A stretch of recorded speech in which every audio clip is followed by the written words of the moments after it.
The next topic is outfitting your kitchen. We're still in the category of the things you only have to do once when you're getting started taking back the kitchen.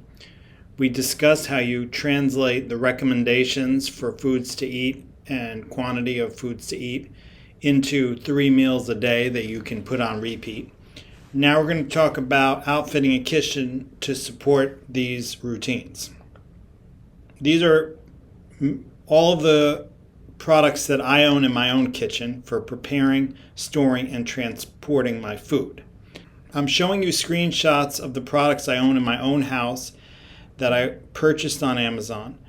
And I'm not endorsing Amazon, and I'm not endorsing these products in particular. The way I chose products was I found the top selling product in that category with the best reviews. So if the brand that I'm recommending is no longer top rated or no longer has the most positive reviews, I recommend you find what does.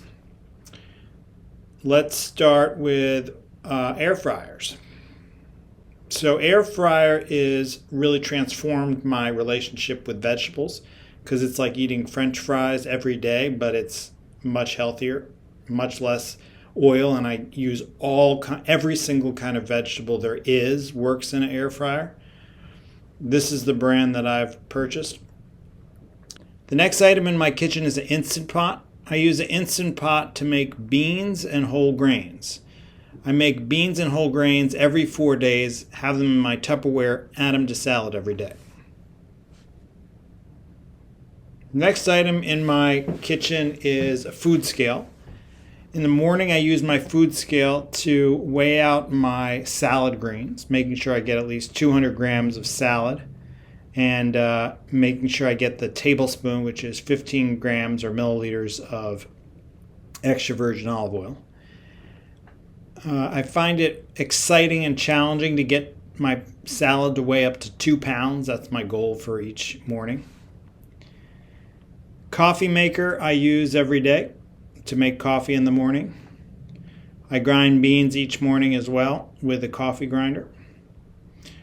I use these storage containers to store over a dozen different beans and over a dozen different whole grains, in addition to steel-cut oats.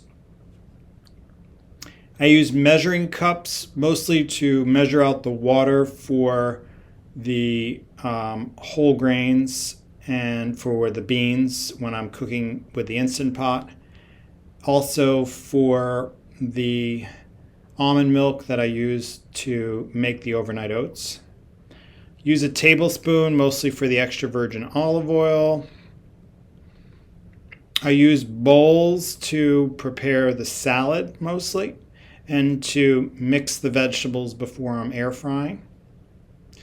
I use a colander to rinse off salad greens and to rinse off vegetables, as well as to peel hard-boiled eggs while I'm making the salads in the morning. I use a salad spinner to dry off the salad greens after washing them in the colander. Use a cutting board to cut everything from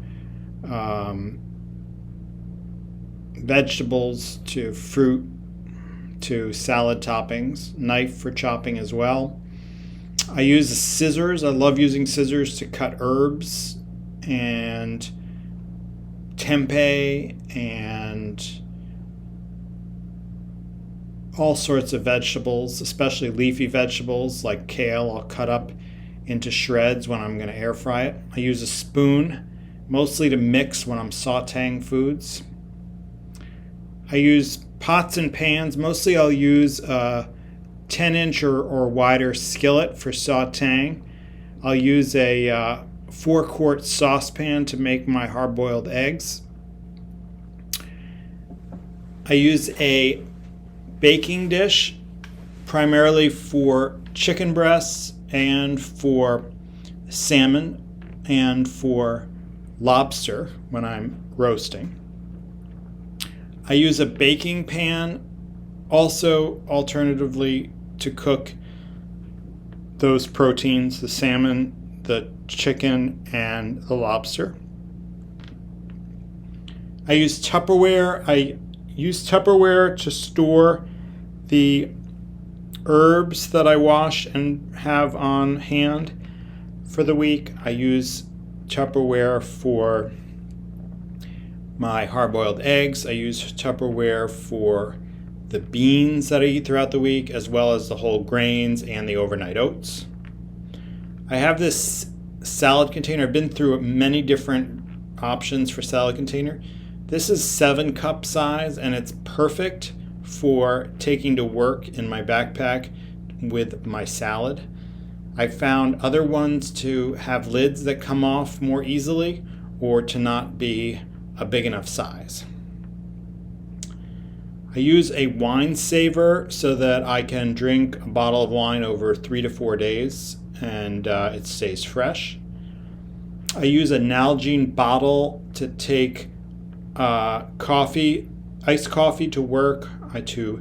I steep green tea bags in here and take that to work occasionally. And then I use a hot travel mug for hot coffee if I don't drink it at home. These are my essentials for the kitchen, and I recommend before getting started cooking that you outfit your kitchen with most, if not all, of these essentials as a starting point.